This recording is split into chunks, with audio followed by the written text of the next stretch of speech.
Hi everybody, welcome to Raising Siposetu. So on this video, you guys, I'm going to talk about that story I was talking about on my community post, okay?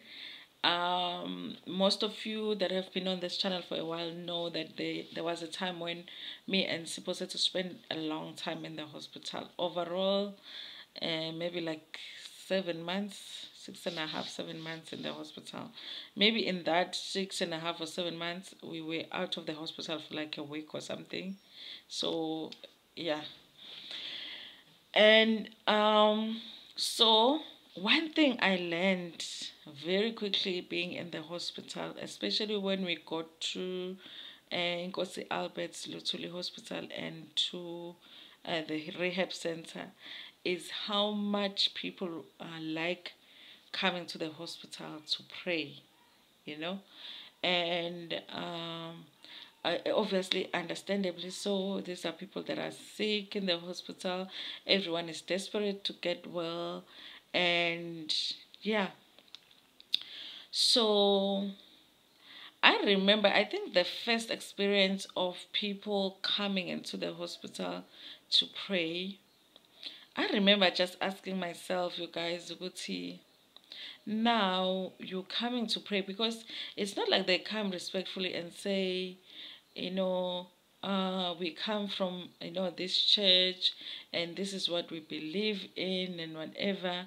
And you have no way of even assessing what, and this is something that you want for your child, or for yourself if you're the one that is sick. And the expectation is that, everybody needs prayer.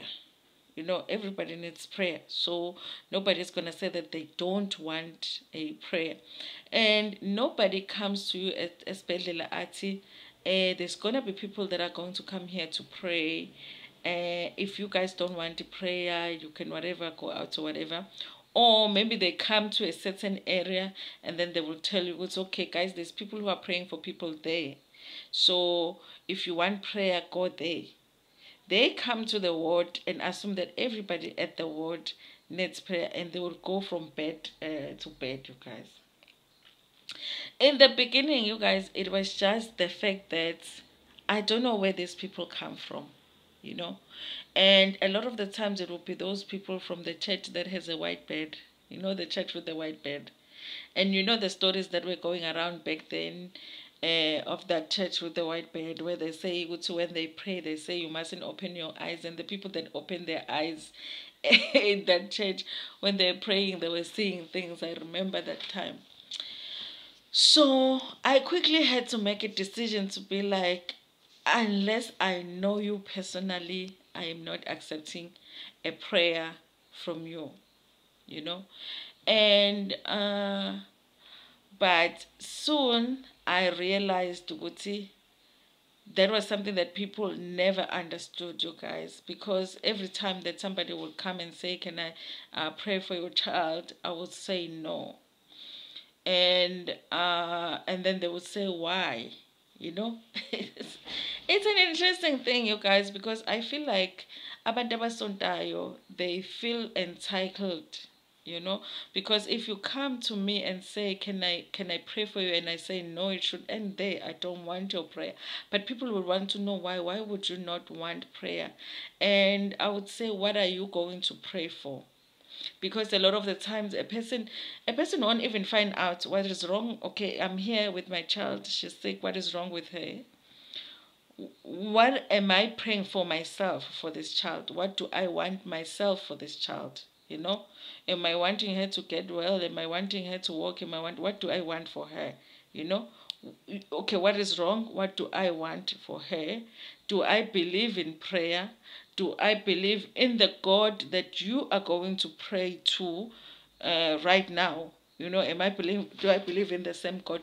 Nobody takes the time to explain it to you and to find out that information that they need from you, but they want to pray for you.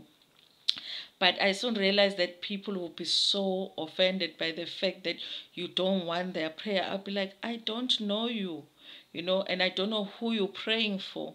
I don't know what you're coming with. Angazi ufika namiphi imimoya, imimoya emihle noma imimoya emibi. So now I'm gonna be in the hospital. Kuzofika the white bed people, kuzofika the bazalwane people, kuzofika mina nje, everyone is coming and praying for my child.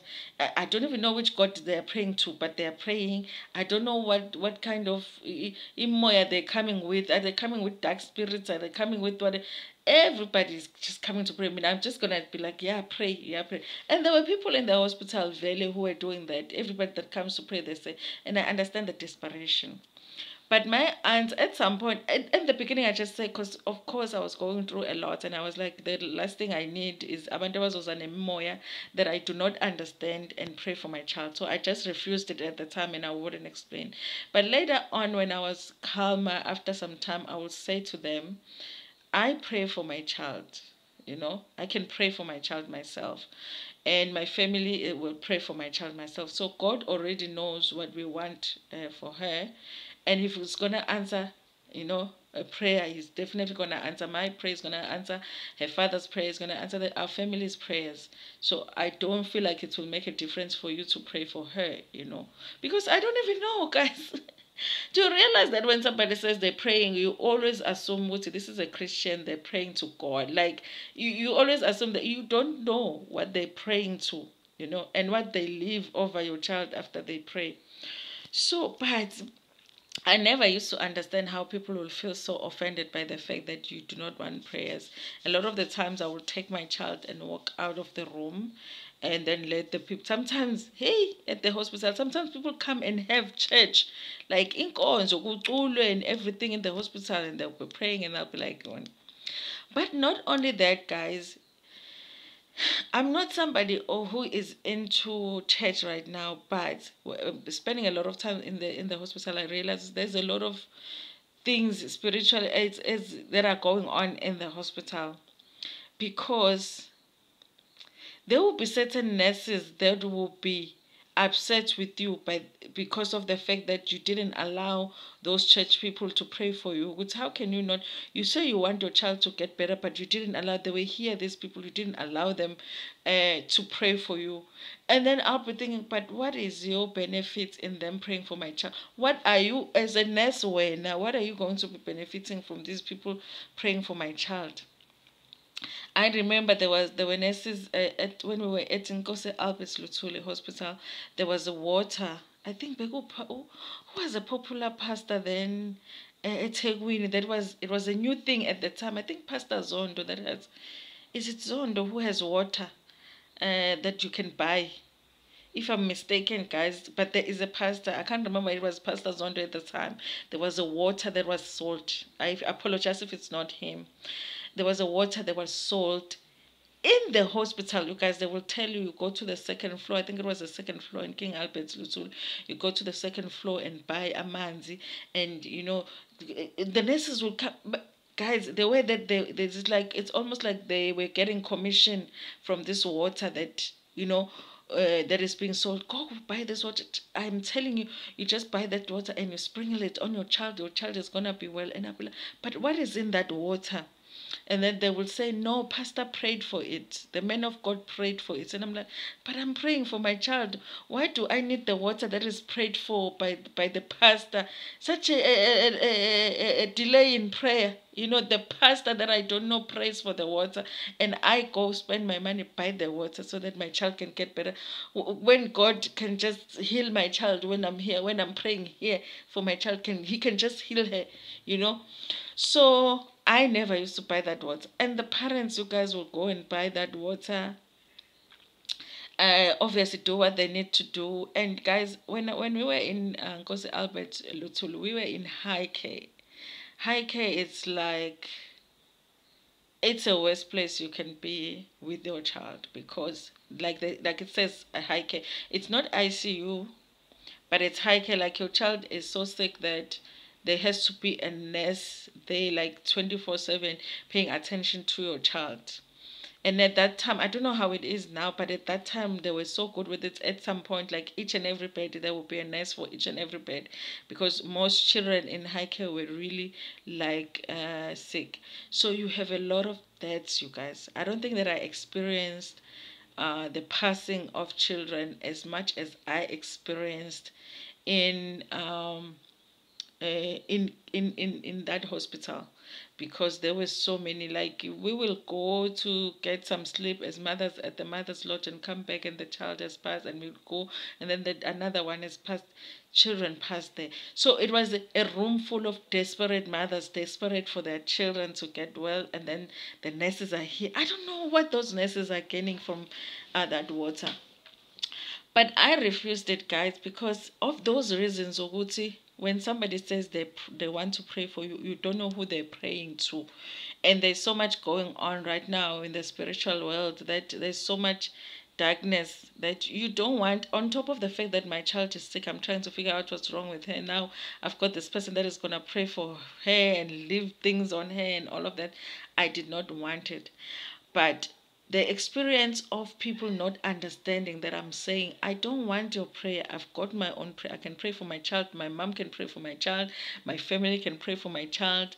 And if God doesn't answer all of those prayers, I don't think He can answer you when you don't even know what is what is wrong with it. It's something that is just in hospitals. People just feel like they are entitled to give you their prayers, to offer you their prayers. And if you refuse their prayers, they don't understand why. Even staff doesn't understand why you are refusing prayers. Your child is sick. Do you want your child to die? I'm like, yeah, no, I don't want my child to die, but I don't want you to pray for her.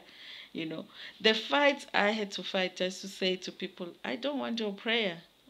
I hear you. I'm desperate. I want my child to get well, but I do not want you to pray for my child. Anyway, those were the reasons, you guys. And I think it was hard for people to understand. And I think the one time that I allowed, my mother came with people from her church, and people from my mother's church is people I know. I've known them all my life. And also my sister came with a pastor from her church, and I allowed that because I know them. I know my sister, and I know her intentions. I know who she prays to. I know, like, I know her, So I know that she wanted my child to get better. So, space. Anyway, you guys, I have to finish this video. Anyway, that's the reason that I refused the prayers at the hospital. It was weird. But even to this day, you guys, I don't allow just people to just say, we want to pray for Sipo for what? Do you even know what my wishes are for her, for you to pray for her? I always feel like God knows my desires for Usipo.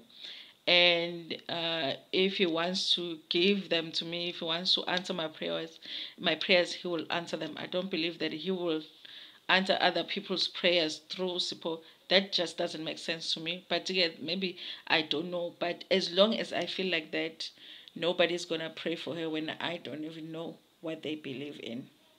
Anyway, that's it, you guys. Thank you so much for watching. Goodbye.